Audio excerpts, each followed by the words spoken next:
Čo je to vlastne tuhnutie? Tuhnutie je fázová premena, pri ktorej sa kvapalina mení na pevnú látku.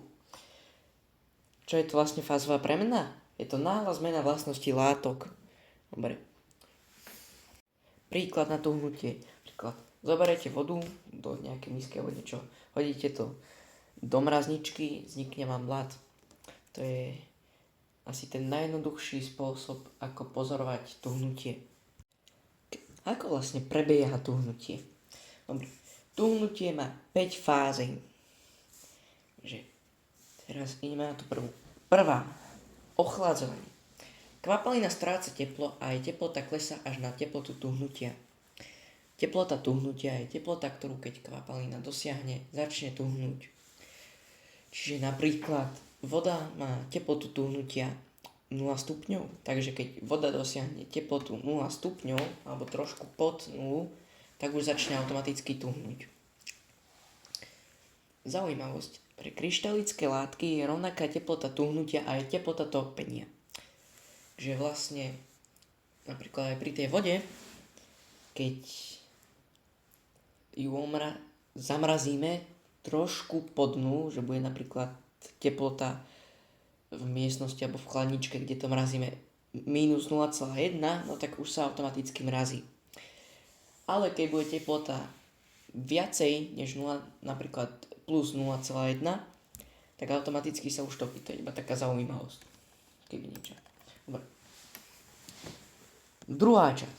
Usporiadanie častíc. Atómy začínajú strácať energiu, spomalujú sa a začínajú sa navzájom usadzovať do pravidelnej pevnej mriežky, čím vznikajú kryštalická štruktúra.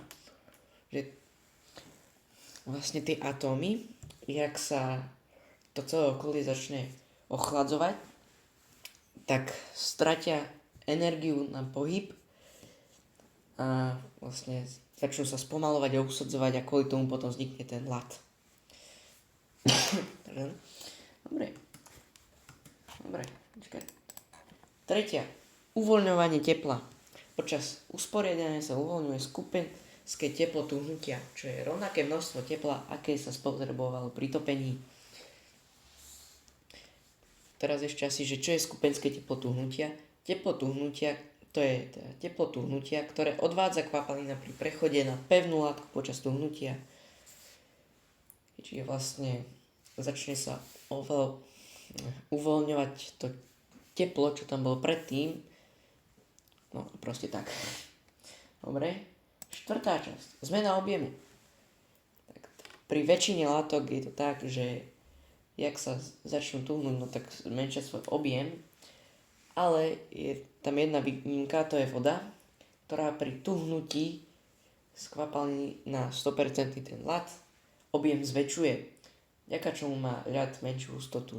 Neviem, proste, ok. Zaujímavosť asi ďalšia, je to s tou vodou. A nakoniec za 5. stabilizácia. Vzniká pevná látka, ktorá má stály tvar a objem. OK. Takže teraz asi taká menšia rekapitulácia, čo sme dneska prebrali. Takže, čo je to tuhnutie? Je to fázová premena, pri ktorej sa kvapalina mení na pevnú látku. Čo je fázová premena? To je náhla zmena vlastnosti látky. A potom, že ako prebieha tuhnutie. Že priebeh toho tuhnutia má 5 fázy. Ochladzovanie, usporiadanie častíc, uvoľňovanie tepla, zmena objemu a stabilizácia. To sú také hlavné veci. Potom ešte, že čo znamená. Že napríklad to ochladzovanie, že kvapalina stráca teplo a jej teplota klesá až na teplotu tuhnutia. No a to je asi tak všetko v tomto videu aj k tejto prezentácii. No, takže toto je koniec. Dúfam, že sa vám toto video páčilo. Pokiaľ nie, to je jedno, tak nie každému sa to musí páčiť. Dobre, takže toto je všetko. Konec. Takže pokiaľ sa vám toto video nepáčilo, je mi to jedno. Pokiaľ áno, super. By som chcel povedať, že toto video bolo určené na to, že už som nevedel, čo dať do tej prezentácie, tak som to spravil ako takú menšiu výplň, takú zaujímavosť, akéby, že aby to nebola iba prezentácia. OK, to je všetko, čo som teraz chcel povedať. Čaute.